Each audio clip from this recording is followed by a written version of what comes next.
أوصيكم ونفسي بتقوى الله. My dear brothers and sisters, we praise Allah subhanahu wa ta'ala for all His blessings, and we send our respect to our leader, our mentor, our prophet, our guide, the Holy Prophet sallallahu alayhi wa alihi. May the peace and blessing of Allah be upon him and his household, the chosen ones, the purified ones, the trusted ones by Allah subhanahu wa ta'ala. And we pray to Allah subhanahu wa ta'ala to bless us to be the true followers of Ahlul Bayt alayhimus salam.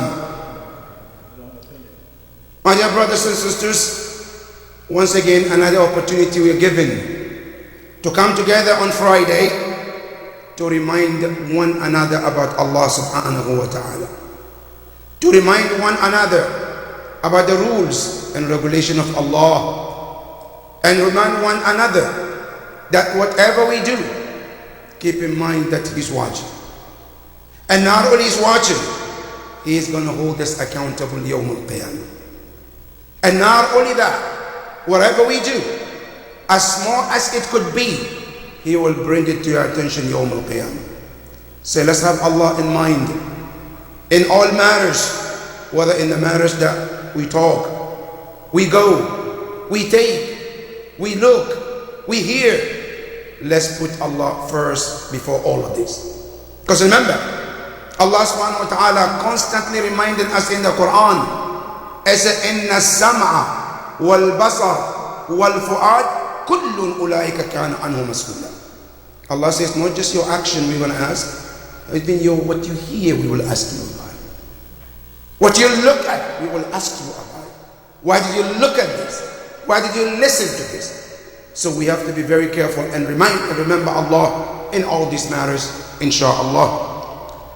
My brothers and sisters, today our khutbah is about Laylatul Qadr and the importance of this night and what is supposed to be done in those nights. The ayah we're going to read today is in Surah Al-Dukhan, one of the surahs that is recommended to read in the night of Qadr. And that night, as we read this ayah or these surahs, Allah subhanahu wa ta'ala start with this surah Ha-Mim, which is, according to some of the Mufassirin, they said it's one of the names of Quran. Then the next thing Allah says, Wal Kitab al-Mubin. I swear by the book. Which book? Al-Mubin. Ay Mubayyin. Muwaddah. The one that clarifies and explains all your needs and your wants. Whether your needs of spirituality, whether your life in this dunya, or what you need in Qiyamah, Allah said, we put everything in this book which clarifies everything about your need. And Allah said, in case you wonder, no, it's not there. Allah said, I swear, wal kitab, I swear by the book. What is it after that? Allah said, Inna anzalnahu fi laylatin mubarak. Allah said, this book that we're swearing by, this Quran, Allah said that we sent it when Laylatul Mubarak, the night which is known as the most blessed night in a human being history. Of all the nights that Allah created, there is never a night which is full of blessings from Allah subhanahu wa ta'ala like the night of Qadr. There are so important nights too we have in Islam, but no night it can be compared with the Laylatul Qadr. Now what is the reason? Allah said one of the reasons which made that night very special is because it's the night that Allah sent the most blessed book to mankind, which is the Quran. This Quran, the entire Quran was revealed in that night, which is the night of Qadr. Allah subhanahu wa ta'ala said, not only we sent it in the night of Qadr, Allah says, Inna kunna mundhirin. And this Quran which came to you as a mankind, it also came to be as a warner to mankind. Allah subhanahu wa ta'ala in this Quran, as we read it, there is so much it warns us. If you do ABC, there is punishment of Allah. If you don't do ABC, there is Allah's punishment waiting. Rasulullah is a warner. Ahlul Bayt, they warn us to make sure that we stay on the straight path. Allah subhanahu wa ta'ala said, that is our job. That is what we do. Then Allah subhanahu wa ta'ala tells you what happens in that night, the night of Qadr.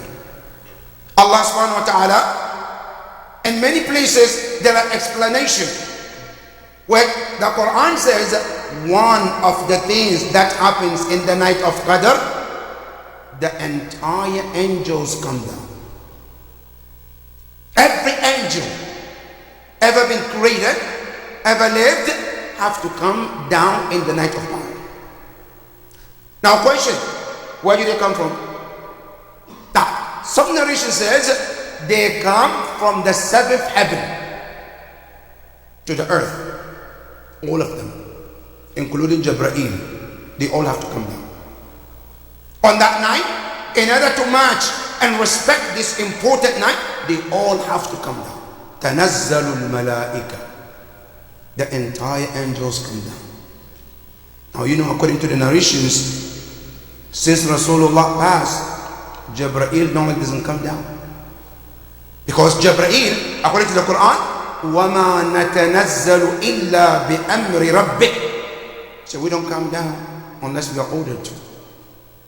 After Rasulullah, Jibreel doesn't come that often. Doesn't come. So what happened? Here it says, on the night of power, he comes down under the order of Allah subhanahu wa ta'ala. The Quran says, that is only one of the things that happened that night. Then the second important thing that happens in the night of Qadr, Quran says, فِيهَا يُفْرَقُ كُلُّ أَمْرٍ حَكِيمٍ. That night, all important decisions are made by Allah subhanahu wa ta'ala.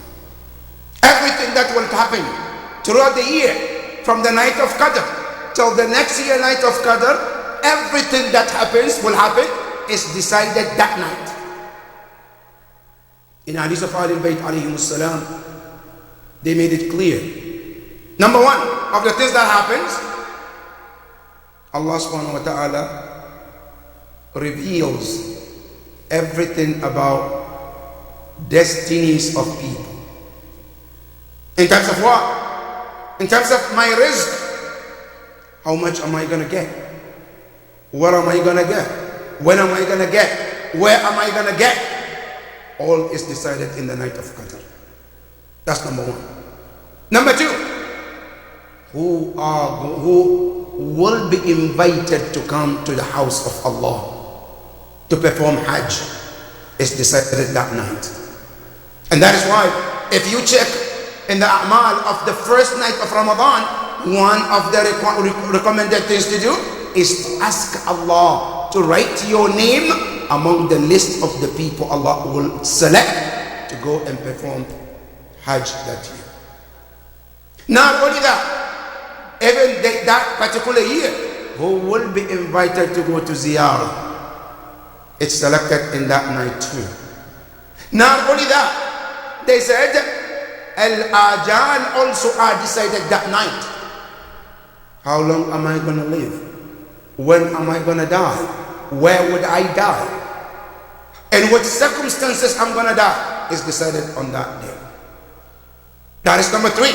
Number four also is decided in that night. You and I, how much calamity is going to come on our way. How much difficulties is going to come or ease. All of these are decided that night. And that is one of the reasons it's very important. That night, we should spend it on the ibadah of Allah subhanahu wa ta'ala. Because it's the time they're going to decide about you. Shouldn't you be there and ask Allah and pray to Allah to make the decisions about you, which you will be comfortable with? And that is one of the reasons why this night is very important. Allah subhanahu wa ta'ala in this night, which is known as Laylatul Qadr, there are different narrations up to when is that Laylatul Qadr. Number one, for your information, from the hadith that we have from Ahlul Bayt alayhi salam, they said Ahlul Bayt told us that Laylatul Qadr should be observed from the last 10 days of Ramadan. That was the first hadith we have, that observe Laylatul Qadr on the last 10 nights of Ramadan. Then some companions came, Ya Rasulullah, can you narrow down some of the night that might be possible, so we can observe those nights, Ya Rasulullah? Then Rasulullah, according to some of the narrations, they say the Prophet told them, start searching Laylatul Qadr from the first night of Ramadan. That's one narration, that the first night of Ramadan could be the night of Qadr. That's one narration. Then another narration, they say, Ya Rasulullah, can you narrow more? Then Rasulullah said, okay, possible. Laylatul Qadr could be the night of 17 and 19 and 21. That's one narration. 17 and 19 and 21. They say, Ya Rasulullah, can you narrow it even more? In some hadith, Ahlul Bayt alayhim salam, then the Prophet or the Imams, they said, okay, you can set it also between 19 and 21 and 23. There is another narration also which says you can also check or look up for it between 21st and 21st and 23rd and 27th. But the most of the narration that you have about 27 for the most part is from the Ahl Sunnah wal Jama'ah. But from the Shia school of thought, the main that we have is these three options that is given. And then they said the most powerful of all are the 19th and 21st and 23rd. That is what the narration emphasized among all these narrations. Now this Laylatul Qadr, what are the things we need to do in that night? What are the recommendations from Ahlul Bayt alayhim salam? Number one of the recommendations what we do every night of Qadr, we do the 2 rakat prayer with Surah Al-Fatiha and 7 times Qul Huwallah. Then we proceed as is mentioned in the different books. That's one of the ways to do it.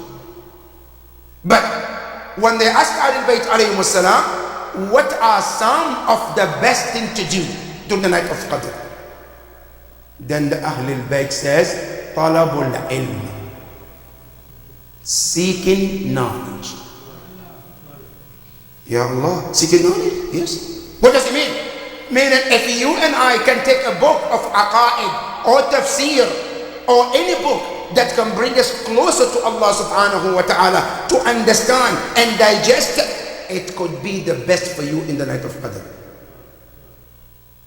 Better than even me sitting in the night of Qadr and sleeping and falling asleep. Better than me praying in the night of Qadr with tasbih or doing some a'mal, but my mind is not there. Rather than doing all of this, if I can sit even in my home on my couch, but with the book, with full concentration, with the learning spirit, that could be the best for you in the night of Qadr. That's number one from Ahlul Bayt alayhi salam. Number two, one of the best things one can do during the night of Qadr, كثرة الصلاة على محمد وآل محمد.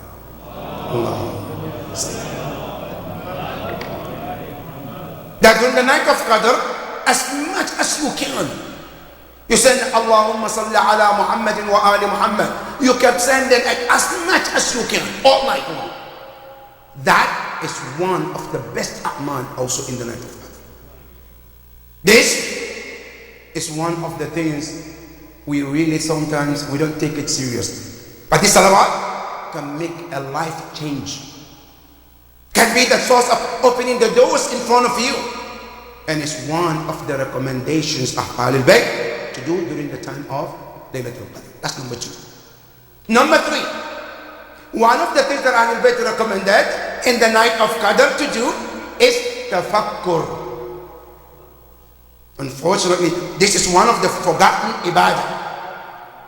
One of the ibadah that Ahlul Bayt recommends is to find a time, 10 minutes, 20 minutes, 30 minutes, as much as you can, to specifically just think about Allah and His creation.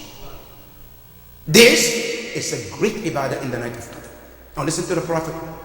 The Prophet says, التفكر ساعة خير من عبادة 70 سنة.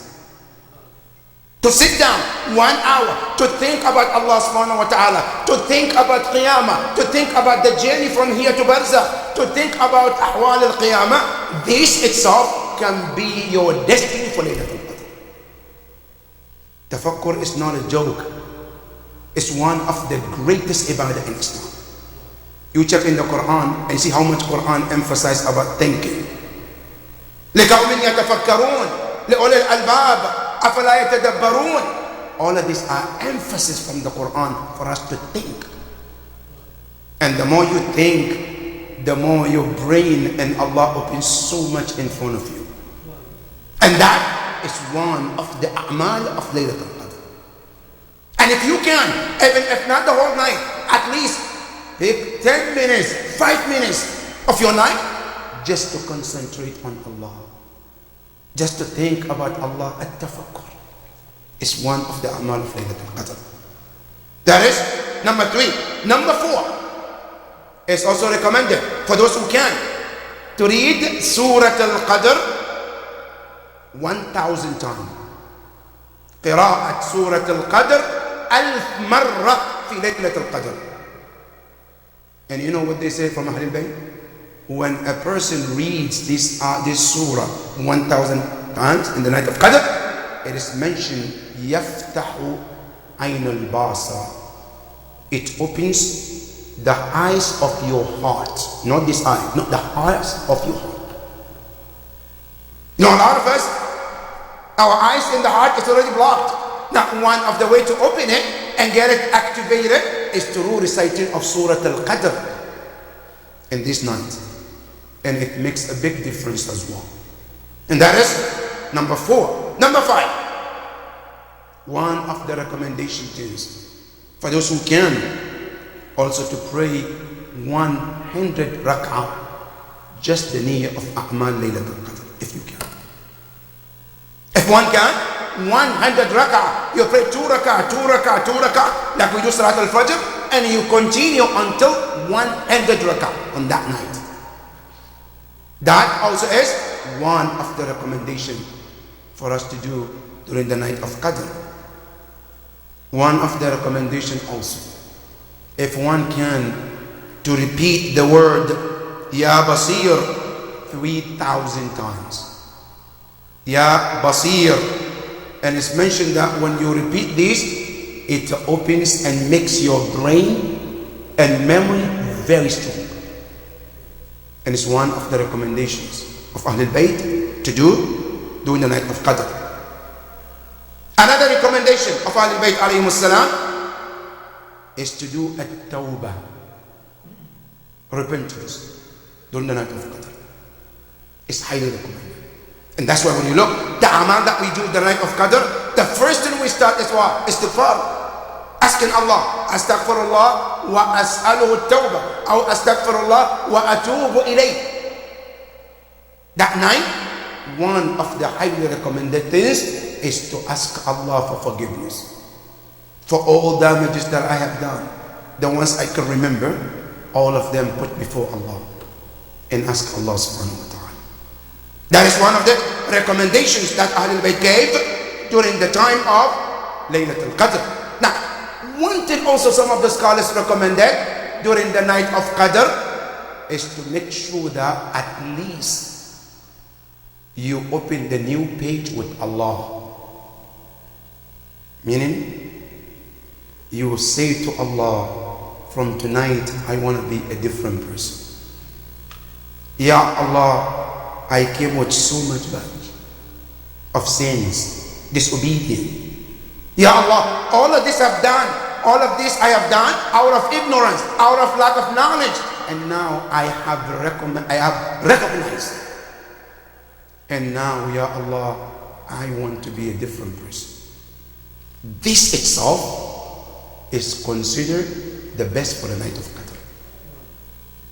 And Qadr is to reach that destiny, that to recognize that, Ya Allah, all this time I have been a servant of Shaitan, and now I realize that no, I have to leave Shaitan and come to the obedience of Allah. If one is able to do this, that also is considered achieving the Laylatul Qadr. There is another thing is recommended.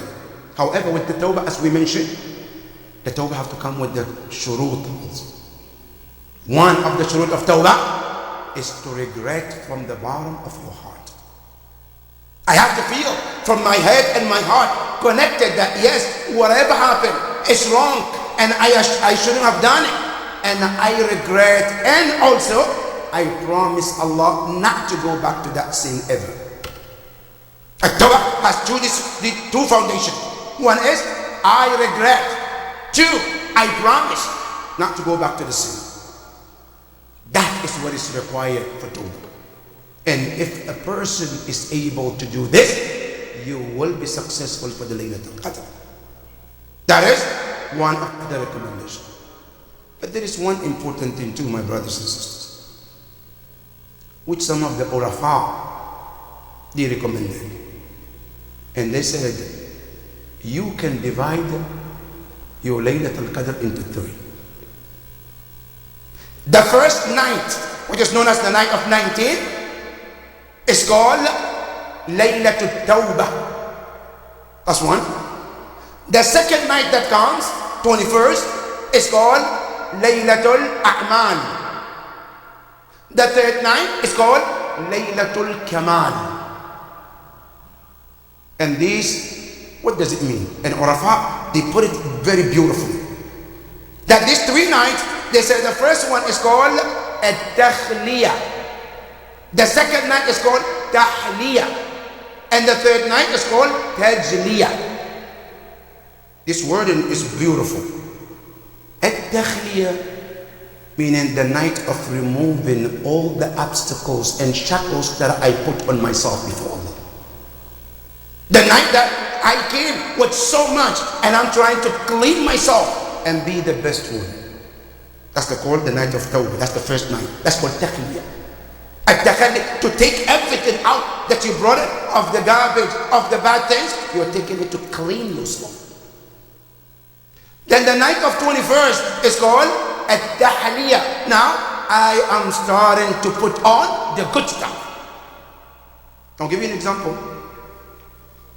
And maybe people can relate to this. You know, people who were not eating well for the years of their life. Too much sugar, too much sweet. Then you come to decide, now I want to change. I want to start eating well. Now what do you have to do? Number one, I have to lose all the weight. I have to get rid of it. That's one. And two, I have to start keeping my body healthy, eating healthy, to keep the body functioning. Then after that, I have to maintain the size of the body that I want. The 3 stages. Urafa, they say the same thing.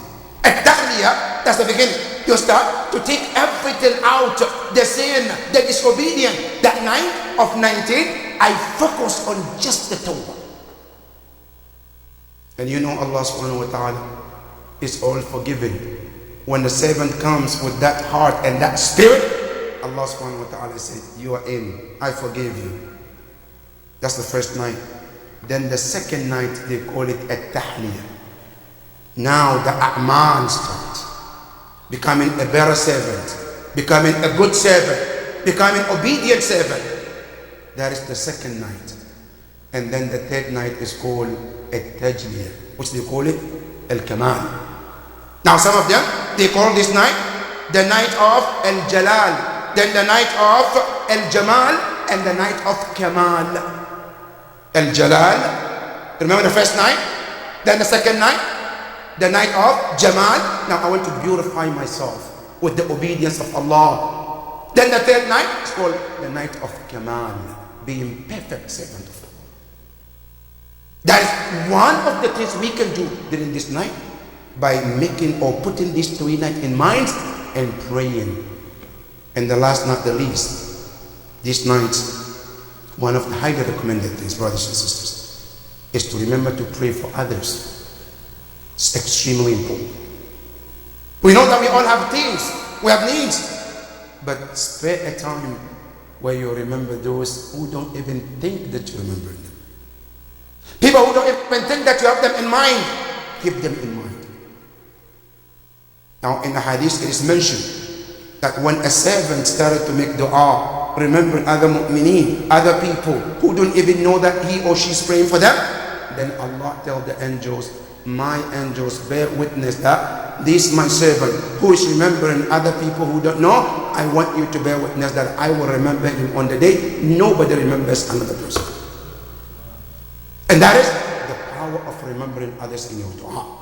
We pray to Allah subhanahu wa ta'ala to accept our prayers this night, Ya Rabbal Alameen. Ya Allah, our shortcomings, you know better, Ya Allah. We ask you to forgive us this night, Ya Rabbal Alameen. Bismillah ar-Rahman ar-Rahim. إنا أعطيناك الكوثر فصل لربك وانحر إن شانئك هو الأبتر صلوا على محمد وآل محمد.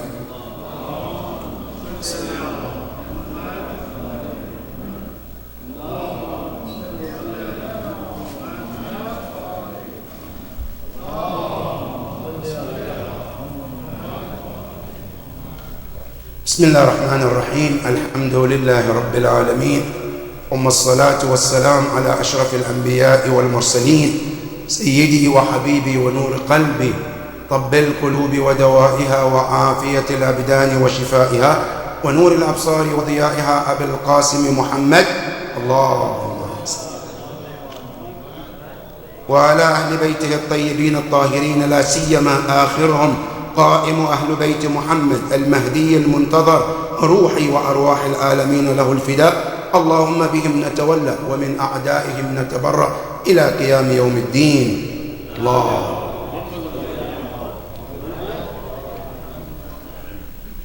My dear brothers and sisters, one of the important reminder for all of us is to know that we are now coming to the last 10 nights of Ramadan.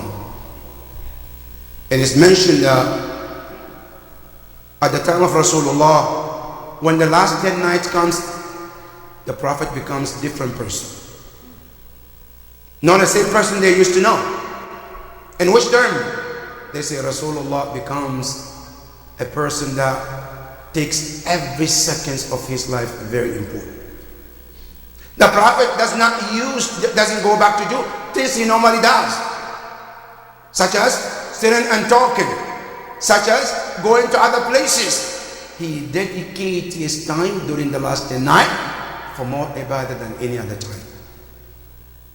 Some of his wives, like Salama, she said, when the night of last 10 night comes, he said, Rasulullah, his ibadah becomes even more. His Quran recitation becomes even more. Every aspect of his ibadah becomes different. You know why, brothers and sisters? Because this could be your last chance too. Only Allah knows. These opportunities are a golden opportunities. Nobody knows that we will live next year to see Ramadan. So as I have this opportunity, I have to take advantage of it and do as much as I can. That is one of the very important opportunities, brothers and sisters. Don't take it lightly. Think, oh, I'm going to come next year, inshallah. Say this year. Because nobody knows what next year is holding for any of us. Only Allah can tell. That is number one. Number two, it's one of the things that we need to remember, brothers and sisters, is to not to take this life granted. Sometimes we take this life granted as if we know everything, but we don't. Remember that Allah subhanahu wa ta'ala is the only one who knows and who is in control. And what that means is that treat yourself that any moment I can lose what I have without Allah needing to talk to you or ask your permission. Any moment this life can stop. This advantage can be taken away. But the matter that remains is, how much did you and I use and take this advantage that we given? All this time that Allah gave you, this opportunity, one after the other, one after the other, how much did I use? That is what remains for us to think and take advantage of this moment and this night. May Allah subhanahu wa ta'ala forgive us and accept our shortcomings, Ya Rabbal Alameen. The next thing is a very, very sad incident that happens with the Afghanistan, unfortunately, in the month of Ramadan. It's really heartbreaking. And you know what is the saddest of all? Is to hear the one who claims it also attach themselves to Islam. Now, if somebody comes and say, I don't believe in God, I hate Muslims, that's what I'm doing. Okay, we can, at least you can just digest it. But a person comes and said himself, I'm an Islamic State of Khurasan. Islamic and the state of Khurasan. We are killing these innocent people. And which innocent people? Children in schools. They went to learn. Now, which Islam are you practicing? Which Islam, which prophet are you following? Now, if the prophet that we know, who says that talabul ilmi fariḍah, these children are doing act of ibadah, being in that school, and you go there and you take their lives, and you claim Islam, which Islam are you talking about? Not only that, then you go to also people in the month of Ramadan, which Islam does not allow to even fight. One of the Ashhurul Hurum, the month that Islam says, if you even happen to be in war and that month comes, stop. That is the month that you go into the masjids and attack and kill innocently. And you call yourself Muslim. Which Islam is this? Where did this Islam came from? There must be some misunderstanding about this Islam. There might be two different Islam that we're talking about, because the Islam that we know of, which the Quran was revealed in that night, which the leader is Rasulullah, we know the Prophet says, Man ahya faka'annama ahya an-nasa jami'an. That Islam, that Quran that we know, the Prophet told us through Allah subhanahu wa ta'ala that whoever kills one life as if he kills the entire humanity. Now you kill all of these innocent people under which reason? Under which system? It's heartbreaking that this continues happening over and over and over, and the world is absolutely silent about it, as if absolute is normal, as if nothing is happening. But we have duties to do, brothers and sisters. This is our duty, at least to condemn this act. And on this member, on this Friday, at this time, I condemn this act of these people, and we ask the humanity, not religion, just humanity, to at least observe this as anti-humanity and say something, do something about it, because it's too much. It happened in Afghanistan. Muslims have been killed all over the place, especially the Shia. And then you go to India, the same thing. And the world is quiet, as if nothing is happening, as the world is safe. But you come to Ukraine and Russia, mashallah, 24/7. Not to say that Ukrainians are not important. They are human beings too. They shouldn't be killed. Every life should be careful. That's our message. Every life should matter. But why do we see some Muslims, some people are being killed one after the other, hundreds every day? And it's like nothing is happening. It's okay, it's absolutely fine. But if one nation gets some attack, also, no, we all have to turn our attention to why this, but the others we turn other cheek.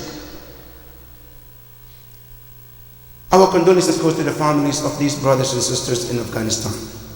Ya Allah, we pray, those who got killed in this tragedy, those children, those people, women and brothers, Ya Allah, unite them with Muhammad and Ali Muhammad.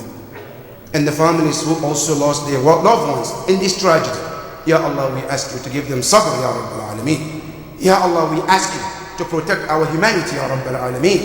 Ya Allah, we ask you, as we read in dua al-iftitah every night, Allahumma inna nashku ilayka faqda nabiyyina. All of this is happening because of lack of our true divine leader. وَكَلَّكَ عَدَدِنَا, and our number are few. وَكَثْرَةَ عَدُوِّنَا, and the numbers of our enemies are more. Ya Allah, we know that we have no power to do or change anything but you, Ya Rabbil Alam. Ya Allah, help us in this great cause, Ya Rabbil Alam. And the best, Ya Allah, is to hasten the appearance of our 12th Imam, Ya Rabbil Alam. Ya Allah, hasten his appearance, Ya Rabbil Alameen. Bismillah ar-Rahman ar-Rahim. Inna ataynaka al-Kawthar. فصل لربك وانحر إن شانئك هو الأبتر. صلوا على محمد وآل محمد.